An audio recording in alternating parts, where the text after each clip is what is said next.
On Wednesday, November 11th, we have the 1111 portal activation. Again, I encourage you to take a listen to November's energy forecast. There are a lot of details in that forecast that I can't spend the time to really dive into once again here in these weekly insights. But nonetheless, we have another portal activation, which is essentially going to be the universe pressing the fast forward button on the storylines, on the ascension process, on accelerating us through this last chapter of the Great Awakening in 2020 in order for us to all be on the same page, prepared, ready, and aligned for the great conjunction between Jupiter and Saturn in December on the solstice. This is when we shift into a new paradigm, hopefully something resembling the age of Aquarius, because Lord knows we need it. And this is a portal activation that is going to be a doozy as far as receiving light codes and as far as really sorting through a lot of the storylines and a lot of the misinformation that we've been fed since the beginning of this year. I want you to connect the dots. Please go back and listen to some of the podcasts that I put out earlier in the year where COVID speaks up, where the elections speak up, where geopolitical issues speak up, and please start connecting the dots to the greater agenda, to the global reset in which we are participants in, willingly or not. So this 1111 portal activation is going to be a big deal. Again, ascension symptoms all across the board for us sensitives who are receiving light codes, who are here to guide this very divinely guided mission, even though it seems pretty dark and crazy right now. We are here, we are doing a job. We have the ability to turn all forms of darkness into a form of light. And do not fear, the light is winning. Cosmically, the white light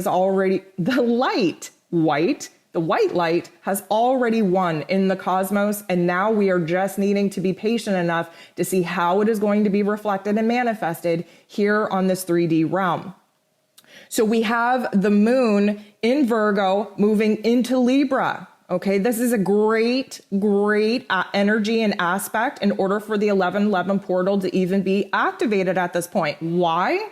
Because Libra is about balance. It's about peace. It's about harmony. It's about restoring fairness and justice, and all is well. It is where we connect to other people, where we align to other people of like mind, and it is going to be a beautiful energy for us to absorb these new light codes.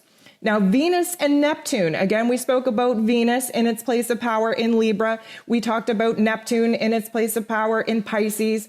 Neptune and Venus are going to be making an aspect that is really going to reinforce to us that we have been lying to ourselves. We have been really forcing us to see what it is that we want to see instead of really facing the truth and the reality of what actually is. Again, this is going to be a perfect energy to help us sort out some of the miscommunication, misinformation that has been dumped on us, not only throughout this whole year, but while Mercury was retrograde. We want to avoid commitments.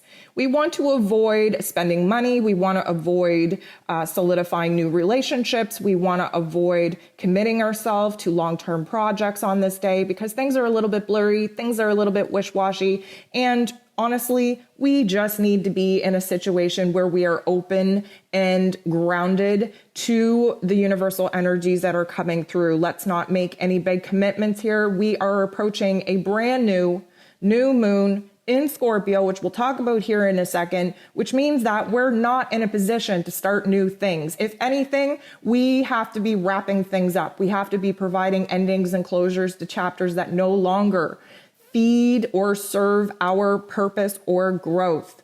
And we're going to feel that on a couple of different levels, especially on November 11th, because the moon and Chiron are going to be opposite one another. Again, the moon, our intuition, our feelings, our subconscious. Chiron is the wounded healer planetoid, really showing us the wounds that we have and how we're going to heal that. And it is going to be a lot of tension because the moon in Libra wants peace, wants harmony, wants fairness, wants everybody to get along, no fighting, no confrontation. You got Chiron, the wounded healer planetoid, over there in Aries, very close to that Mars aspect, looking to just jump out of its cage and hit the ground running once it goes direct at the end of the week. This is really going to show us basically what it is that we need to heal in our emotions and in our mental plane. Again, this week is about sorting out information, sorting out our current standings, really grounding in our truth. And the sun, still in Scorpio, is going to be making an aspect with the true node, which means that there is going to be some darkness revealed. There is going to be some pain and truth illuminated for all to see. This is going to be a game changer in how it is that we align ourselves to a greater, grander truth, to a bigger picture for us to see where it is that we're headed in the future. That true node is trying to show us where it is we need to go from here, where it is we need to grow from here. And the sun in Scorpio wants nothing more than to illuminate the darkness for us to turn that into a source of light. And this is all about transforming. Again, I remind you, the Scorpio season is resembled by the phoenix being destroyed into a pile of ash and then resurrecting itself into the beautiful form, the fiery form of the phoenix.